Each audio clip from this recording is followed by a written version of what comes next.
인간의 역사를 이렇게 되짚어 보면 보수와 진보의 투쟁의 역사라고 말할 수 있을 것입니다.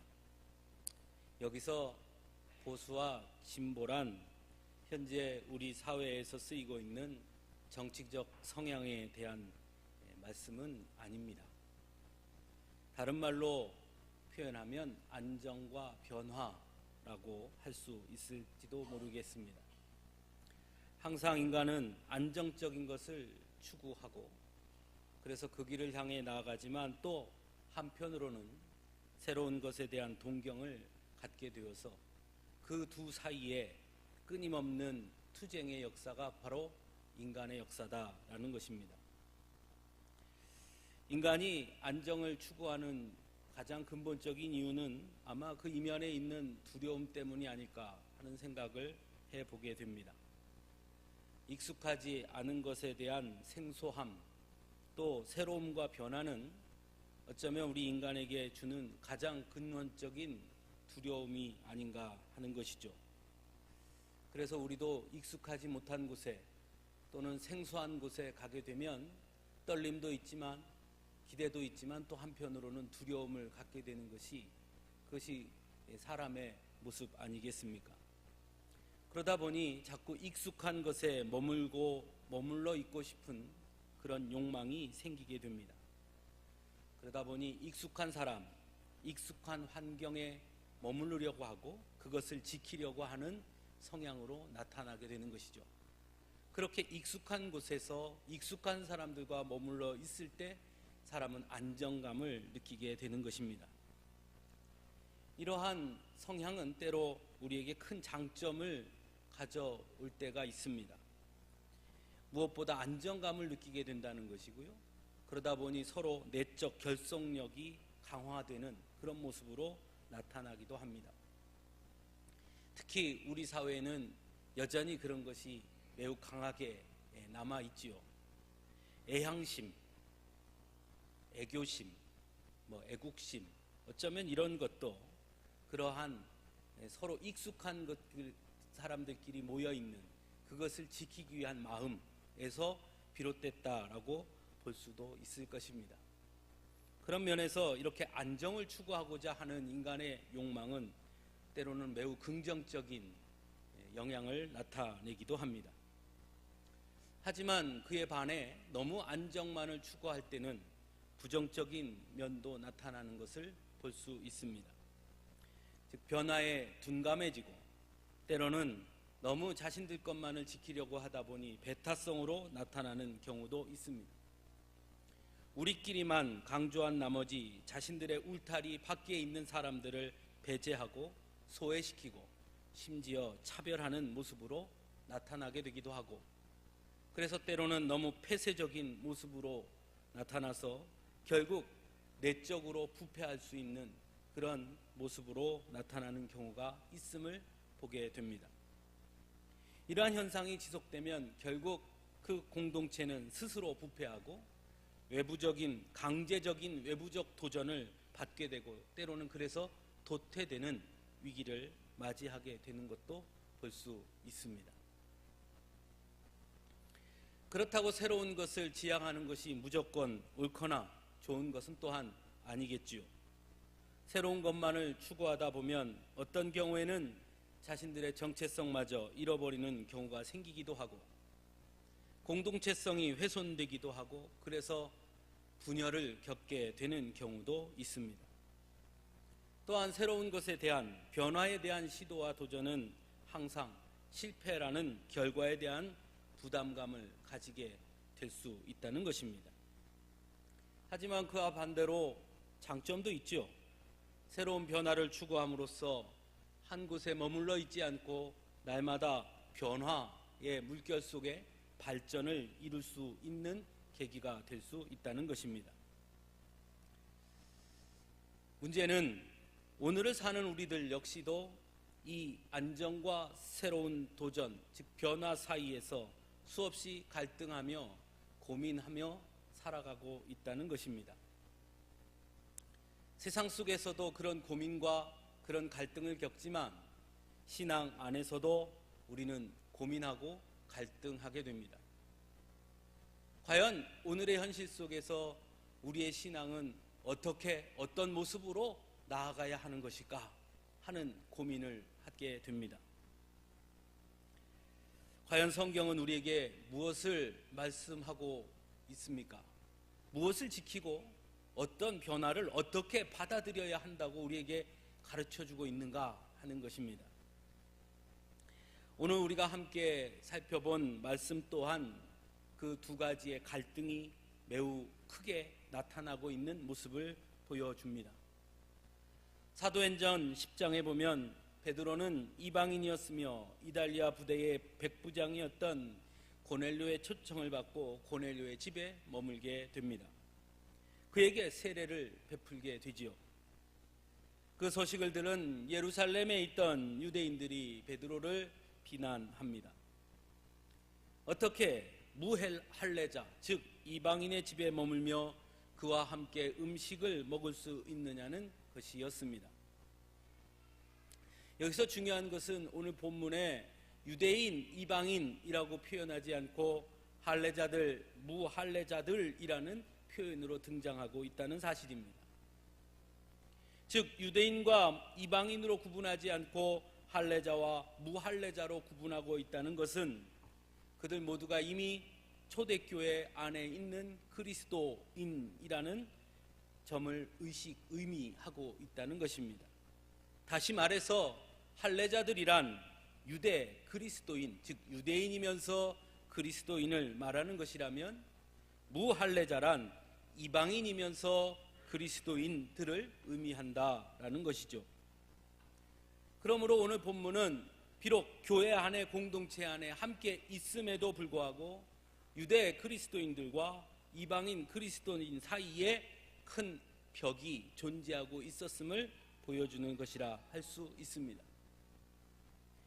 동일한 그리스도인의 정체성을 공유하고 있음에도 불구하고 음식에 대한 규례 등의 문제의 벽이 여전히 존재하고 있었다는 것입니다.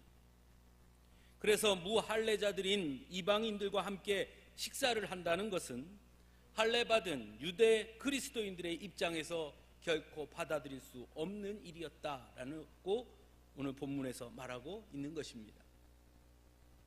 여전히 초대교회 안에는 구약의 율법을 매우 중요하게 여기고 있는 자들이 있었고 유대교와 완전히 분류를 이루지 못한 상황이었음을 보여주는 것이라 할 수도 있을 것입니다.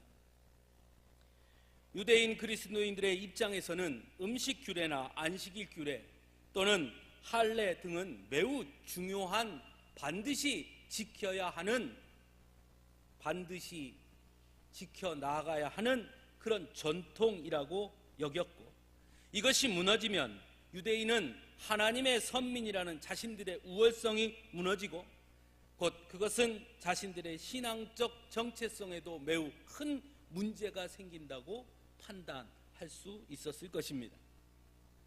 그래서 그들은 이것만큼은 반드시 지켜야 한다고 생각한 것입니다.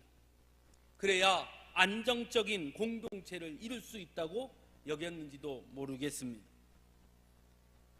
즉 율법에 대해 매우 보수적인 태도를 보이고 있는 것입니다.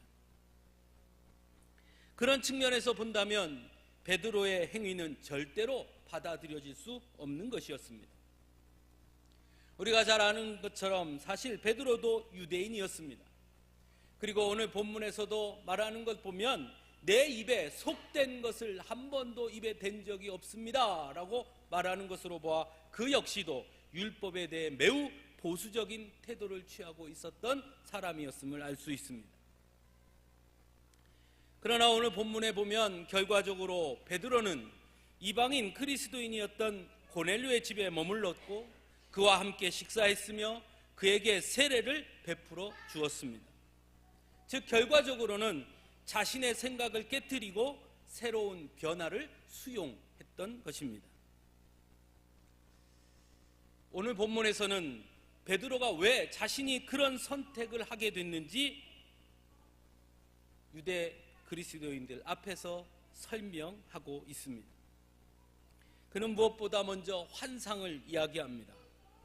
자신이 욥바에서 환상을 보았는데 그 환상은 큰 보자기 같은 그릇이 내려왔고 거기에는 땅에 네 발 가진 것과 들짐승과 기는 것과 공중에 나는 것들이 보였는데 그것들은 율법에 의하면 먹을 수 없는 속되거나 깨끗하지 아니한 것이었고, 그래서 베드로는 하나님이 그것을 먹으라 하셨을 때 결코 먹을 수 없다고 거부했다라고 말합니다. 그러자 하늘에서 다시 음성이 들려서 하나님이 깨끗하게 하신 것을 내가 속되다고 하지 말라라는 음성이 들렸던 그 환상을 3번이나 경험했음을 이야기하고 있습니다. 그 이후에 가이사랴에서 보낸 3사람이 자신을 찾아왔고 성령이 자신에게 명하기를 아무 의심하지 말고 함께 가라 하심으로 고넬료의 집에 가게 됐고, 그 집에 가서 보니 자신을 초청한 고넬료 역시 천사를 통해 베드로를 청하라는 명령을 받았음을 이야기했다고 설명합니다. 그리고 무엇보다 자신이 이야기를 할 때 성령이 그들에게 임했고 처음 제자들에게 임했던 것과 그 임한 성령이 같았다고 증거하고 있습니다. 그래서 자신은 그들과 함께 식사를 했고 그래서 그들에게 세례를 베풀었다라고 말한 것이죠. 즉 베드로가 유대인이었음에도 불구하고 율법에 대해 매우 보수적인 생각을 가지고 있었던 사람이었음에도 불구하고 이방인 그리스도인들과 유대적 식사 규례를 깨트리며 식사했던 것은 자신의 생각이나 자신의 뜻이 아니라 결국 하나님의 뜻에 성령의 인도하심에 순종했던 것이었다라고 강변하고 있는 것입니다. 즉 우리의 눈에는 할례받은 유대인, 무할례자인 이방인 이런 구별이 존재할 수 있을지 모르나 성령의 역사하심 안에서는 그 구별이 없다는 것을 베드로가 보았고 그래서 그 성령의 역사 속에 자신은 응답했고 순종했다라고 말씀하고 있습니다. 이런 베드로의 증언은 본문 18절에 보면 결국 할례자들 즉 유대인 그리스도인들을 잠잠하게 했고 더 나아가 하나님께 영광을 돌리며 하나님께서 이방인에게도 생명 얻는 회개를 주셨도다라고 고백하게 됩니다. 즉 성령 안에서의 변화를 그들 역시 받아들이게 된 것이죠. 자신들이 소중하게 지키고 있었던 유대인의 선민 사상과 구약 율법의 틀을 벗어던지고 새롭게 하시는 성령의 은혜를 받아들이기로 한 것입니다. 결국 이 사건은 후에 할례에 대한 해방으로 이어지게 되고 마침내 이방인들에 대한 복음의 확장이 일어나는 시작점이 되기도 합니다. 여러분은 오늘 이 본문의 내용을 보며 어떤 생각을 하십니까? 과연 그들의 선택이 옳았다고 생각하십니까? 아니면 끝까지 지켰어야 하는 것이 옳다고 생각하십니까? 왜 그들은 그런 선택을 했을까요? 여기서 중요한 것은 그들이 그런 선택을 하게 된 이유가 매우 중요한 것입니다. 즉 자신들이 판단하고 자신들의 생각이 바뀌어서가 아니라 그들은 철저하게 하나님의 역사와 성령의 능력 앞에 순종했다는 것입니다. 다른 어떤 것도 하나님의 말씀과 뜻, 성령의 역사보다 앞서는 것은 없다고 그들은 분명하게 선언하고 있는 것입니다. 지금까지 자신들이 지켜왔던 소중하게 여겼던 그 구약의 율법조차도 하나님의 말씀과 성령의 역사 앞에서는 아무것도 아님을 선언하고 있는 것입니다. 그런 모습은 후에 사도 바울의 고백에서도 매우 분명하게 등장합니다. 사도 바울이 이렇게 말하지요. 나는 8일 만에 할례를 받고 이스라엘 족속이요 베냐민 지파요 히브리인 중에 히브리인이요 율법으로는 바리새인이요 하지만 이 모든 것을 해로 여김은 내 주 그리스도 예수를 아는 지식이 가장 고상하기 때문이라. 내가 그를 위하여 모든 것을 잃어버리고 배설물로 여김은 그리스도를 얻고 그 안에서 발견되려 함이라 라고 고백합니다. 즉 초대교회 성도들은 예수 그리스도의 은혜, 복음, 성령의 역사, 그것보다 그 어떤 것도 앞세우지 않았다는 것입니다. 즉 그들이 끝까지 지키려고 했던 것은 바로 예수 그리스도, 복음, 성령이었고, 그것 외에는 자신들의 전통, 신념, 그 모든 것조차도 과감없이 버릴 수 있었던 사람들이었다라는 것입니다. 오늘날 우리 역시 앞에서 말씀드렸듯이 끊임없는 갈등 속에서 살아가고 있습니다. 과연 무엇을 지키고 무엇이 변화해야 하는 것일까 고민하게 됩니다. 특별히 우리는 그리스도인이니 과연 우리의 신앙 안에서 우리가 무엇을 바꾸어내야 하고 무엇을 지켜야 할까 고민하게 됩니다. 오늘은 청년 주일이지요. 우리 교회 안에도 가만히 들여다보면 크게 세 세대가 함께 있다고 저는 생각합니다.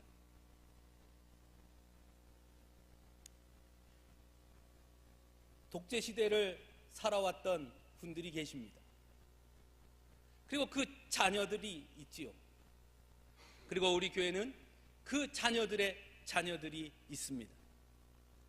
즉 독재 시대의 젊음을 살아온 분들이 있고, 민주화 시대와 독재 시대를 함께 겪은 이들이 있고, 그리고 소위 민주화 시대를 살아가는 이들이 있습니다.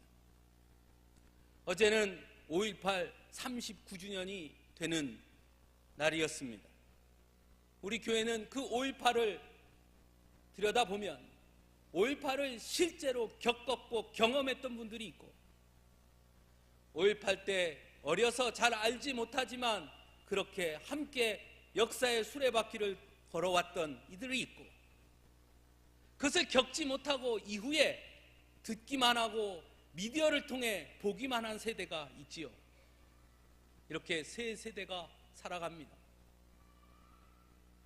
신앙의 모습을 한번 볼까요? 아마 세 세대는 다 신앙의 형태도 다를 것입니다. 삶의 방식도 다를 것이고 삶의 가치도 다를 것입니다. 하루를 살아가는 데 있어 가장 소중하게 여기는 것도 다를 것입니다. 이렇게 서로 다른 우리들이 모여 있습니다. 젊은이들은 변화하는 세상을 자꾸 이야기합니다. 나이 드신 분들은 지켜야 할 것들을 자꾸 이야기합니다.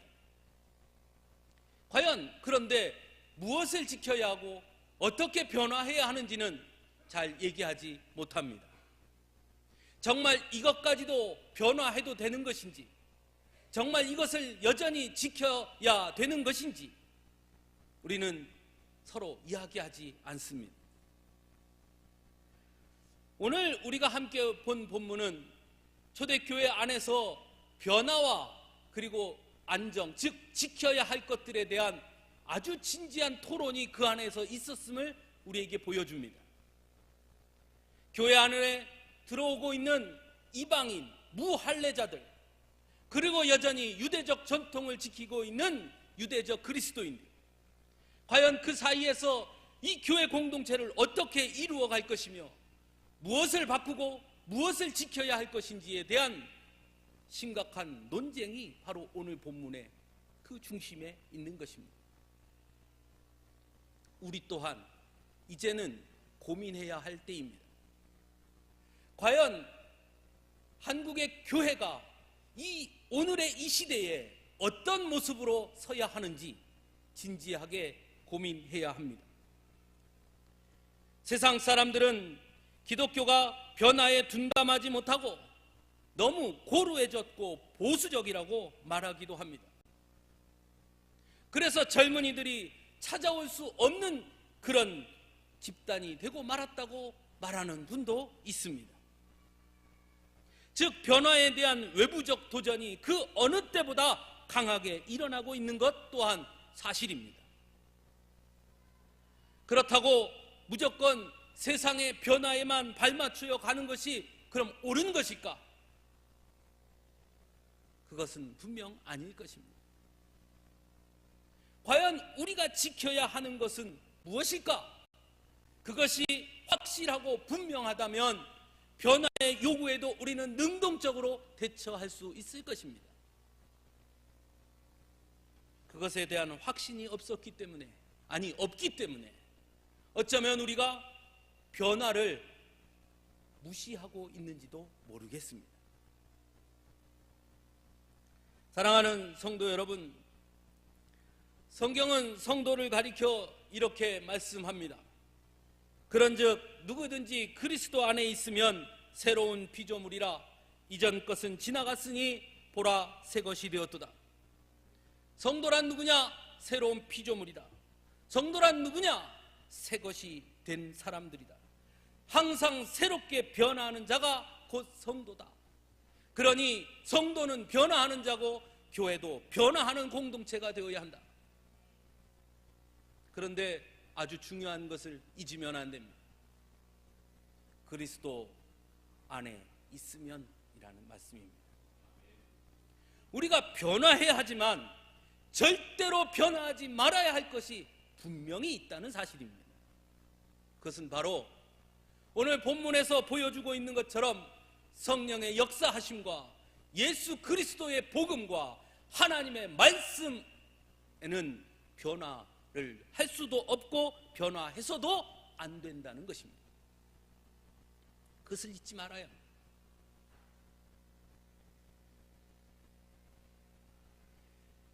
저는 그런데 거기에 우리의 위기가 있다고 생각합니다. 우리의 위기는 세상의 거센 변화의 요구가 오늘날 교회의 위기가 아니라, 우리의 위기는 우리가 반드시 지켜야 할 예수 그리스도의 복음, 하나님의 말씀, 성령의 역사하심이 우리 안에 너무 옅어졌다라는 것입니다. 그것이 위기입니다. 그것을 분명하게 붙잡고 있다면 어떠한 변화의 자리에 가도 우리는 그 세상을 변화시킬 수 있는 자가 되는 것입니다. 믿음의 사람은 세상에 의해 변화되는 사람이 아니라 세상을 변화시키는 사람인 줄로 믿습니다. 그러려면 그 중심에 확고한 중심이 있어야 한다는 것입니다. 오늘날 우리가 그것이 옅어졌다는 것입니다. 변화되는 세상을 쫓아가다 나도 모르게 그만 가장 중심에 있어야 할 그것조차도 점차 옅어져 버리고 있다는 것입니다. 여러분, 우리 속담에 그런 말이 있습니다. 뱁새가 황새를 쫓다가 가랑이 찢어진다.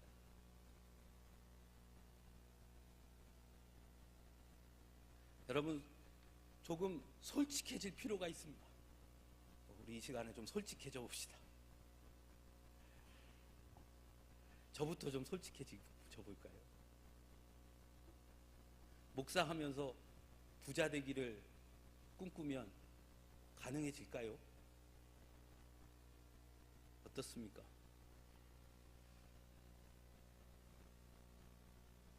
그런데 제가 부자 되기를 꿈꿀까요? 안 꿈꿀까요? 꿈꿔요? 어떻게 아세요?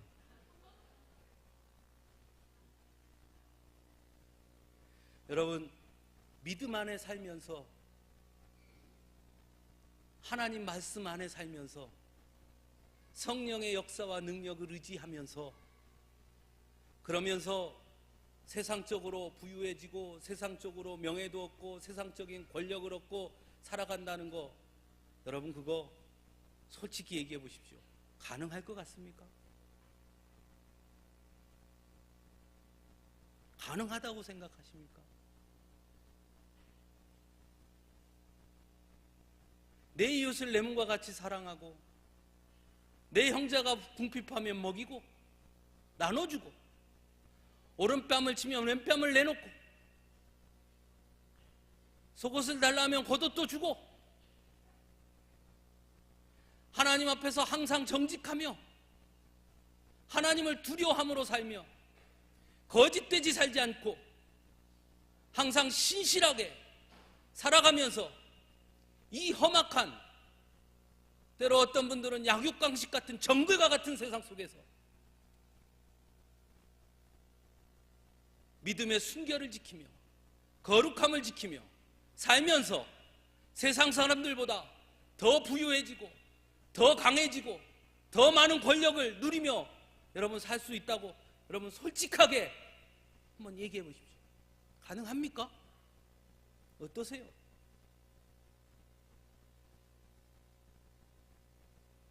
그것이 가능하려면 방법이 있습니다. 완전히 더러워질 순 없으니 조금만 더러워지고, 완전히 눈 감자니 하나님 앞에 너무 죄송하니 한쪽 눈만 살짝 감고,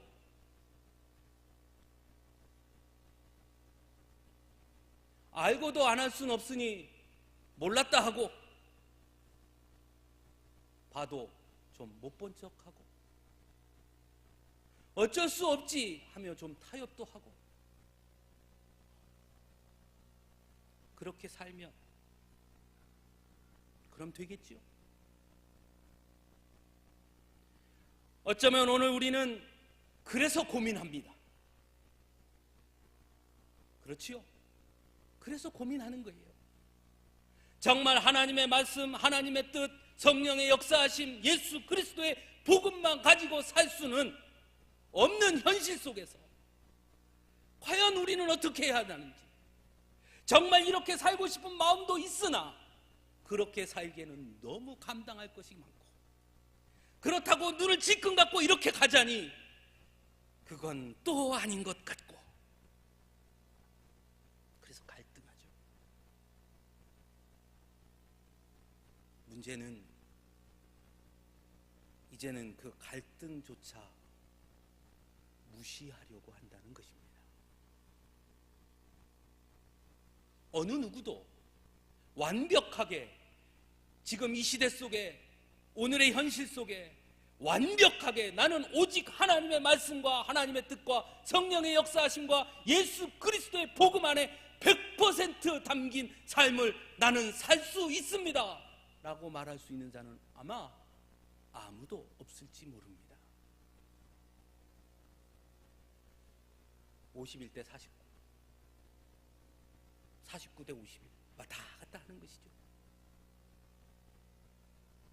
그러나 다만 중요한 것은 갈등하는 것이 마땅하다는 것입니다. 갈등하는 것이 마땅한 것입니다. 갈등조차 포기하면 그에게는 희망이 없습니다. 왜 갈등해야 합니까? 갈등할 때만이 내 중심에 있는 예수 그리스도의 복음을 지켜낼 수 있기 때문입니다. 갈등한다는 것은 내 안에 중심이 있기 때문에 갈등하는 것입니다. 그것이 없으면 갈등할 이유가 없습니다. 사랑하는 성도 여러분, 우리는 끝없이 갈등을 유발해야 합니다. 서로에게 말입니다. 물어야 합니다. 집사님, 정말 그게 믿음의 사람의 선택이 맞습니까?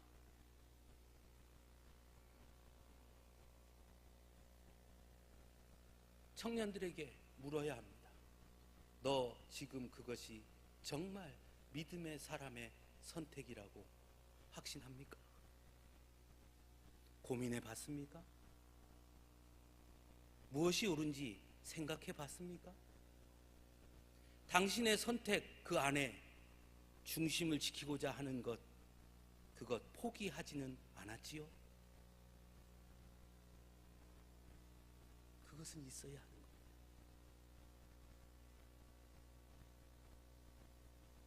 한 발 한 발 내 중심에, 우리가 결코 포기할 수 없는 내 중심에 있는 예수 그리스도의 복음과 성령의 음성에 귀를 기울이며, 그래서 매 순간 때로는 그 길을 따라가든 때로는 그 길을 따라가지 못하든 그 음성에 귀를 기울이고, 때로는 스스로를 대견스러워하고 때로는 그러하지 못함에 하나님 앞에 죄스러움으로 엎드리기도 하고, 그러면서 우리는 한 발 한 발 나아가는 것입니다.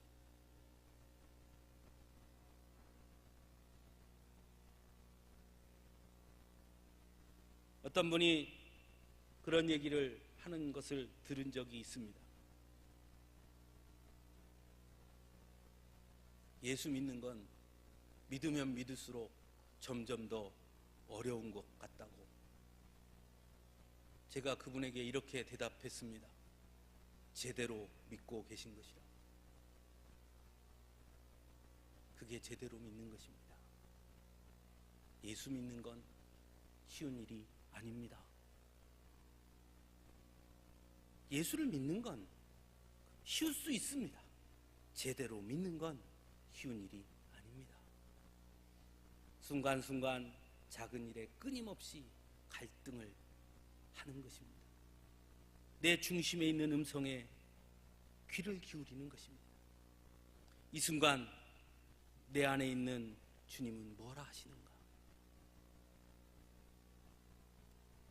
베드로는 그 음성에 귀를 기울였고, 그래서 자신이 가지고 있던 것들을 내려놓고 그 음성에 순종했습니다.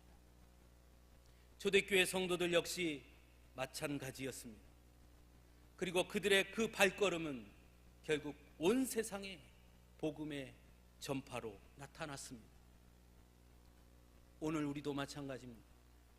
우리 한 사람 한 사람이 우리의 중심에 있는 주의 음성에 귀를 기울이고 거기에 순종할 때 그렇게 한 발 한 발 작게 내딛는 것이 결국 우리의 삶을 바꾸고 우리의 공동체를 변화시키며 우리가 있는 그곳에 하나님의 능력이 나타나는 곳이 되게 할 것입니다. 그러기 위해 여러분 갈등해야 합니다. 고민하셔야 됩니다.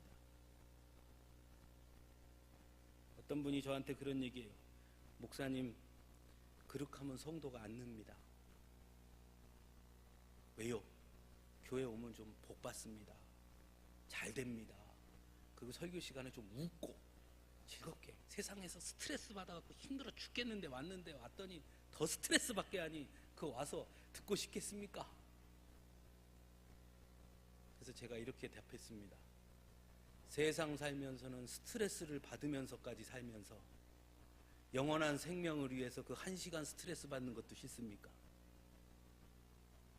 일주일 내내 뭐 먹을까, 어떻게 살까 맨날 고민하면서 기껏 주일 1시간 와서 말씀드리며 그래 내가 바른 예수 믿는 자로 어떻게 살아야 할까 그거 고민하는 게 그렇게 어렵고 싫습니까? 그럼 성도 아닙니다. 사랑하는 성도 여러분, 함께 고민합시다.